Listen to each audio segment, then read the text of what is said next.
Сәлем құрметті тыңдарман, мен Мадина Тоқбай. Бүгін сіздерге даму бала жобасы жайлы толық ақпарат беретін боламын. Яғни даму бала жобасы дегеніміз не, оған қойылған талаптар мен ережелерді түсіндіріп өтетін боламын. Менен пайдалы ақпарат болсын, сіздерден қолдау.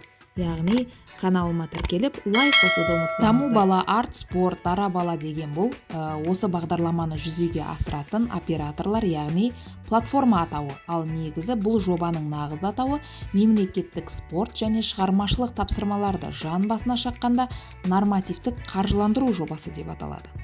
Бұл жобаға кімдер қатыса алады? Кез келген ИП немесе ТО болсаңыз, сіз бүгін ашып ертең қатыса берсеңіз де болады. Өз үйірмеңізге, орталығыңызға даму баламен қолдау алғыңыз келсе, онда сіздің алдыңызда бірнеше міндеттер бар. Ол жоба барысында бөлінген қаражатты мақсатты игеруіңіз керек, оқу процесін талапқа сай игеру, ғимараттың санитарлық және өрт қауіпсіздігін талаптарына сай болуын қадағалауыңыз керек. Үйірме түріне қажетті құрал жабдықтармен қамтамасыз етуіңіз керек. Үйірме сабақтарын жүргізілетін тренерлер мен жетекшілердің талапқа сай болуымен және оқу процесін дұрыс ұйымдастыра алуын қадағалауыңыз керек. Балалардың сабаққа қатысуына және қауіпсіздігіне қадағалауыңыз керек. Операторларға ай сайынғы табель, СФ, электронды шот фактураларды уақытында өткізіп отыруыңыз керек. Және де өнім жеткізуші ретінде мемлекет алдында жауапкершілікті мойныңызға алуыңыз міндетті. Осы міндеттерді орындай отырып, және де сіз қатысатын болсаңыз, ТО немесе ИП болса да, окетіңіз сол осы қатысатын оқу орталығына сай болу керек. Яғни сіздікі сауда-саттыққа байланысты емес, осындай оқу орталықтарына қатысты окетпен ашылуы міндетті. Сонымен қатар, бұл жобаға қатысу үшін өзіңіздің жеке ғимаратыңыз болуыңыз керек, немесе кемінде 11 айға арендаға алған ғимарат болу керек. Біз қандай ғимараттарды таңдай аламыз? Мысалы, тұрғын үй емес ғимараттардан алсаңыз болады, нежилой помещение дейді ғой солай.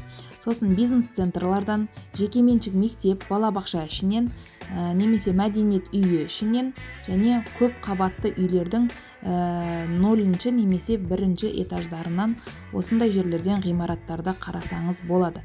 Және де ғимаратқа қойылатын өзіндік талаптары бар.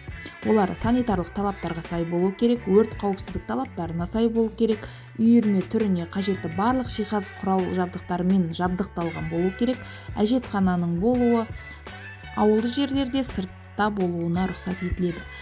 Әр кабинетте терезенің не желдеткіш аппаратының болуы керек. Спорттық үйірмелерде қыздарға және ер балдарға арналған бөлек душ және раздевалкасының болуы керек. Спорттық жаттығу залында бағандардың болмауы. Әжетхана қағазы, сүлгі, сабын болуы. Бөлменің биіктігі мен шаршы метрі үйірме талабына сай болу керек. Яғни бір балаға кемінде 3-4 квадрат метр.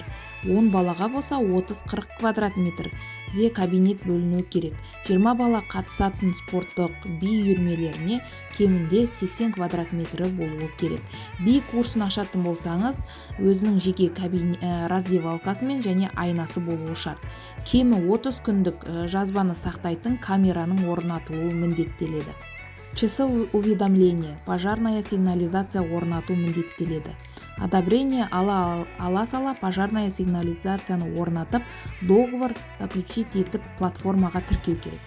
Ғимарат иесімен кемінде 11 айға кем емес мерзімге келісімшартқа отыруға міндеттеледі.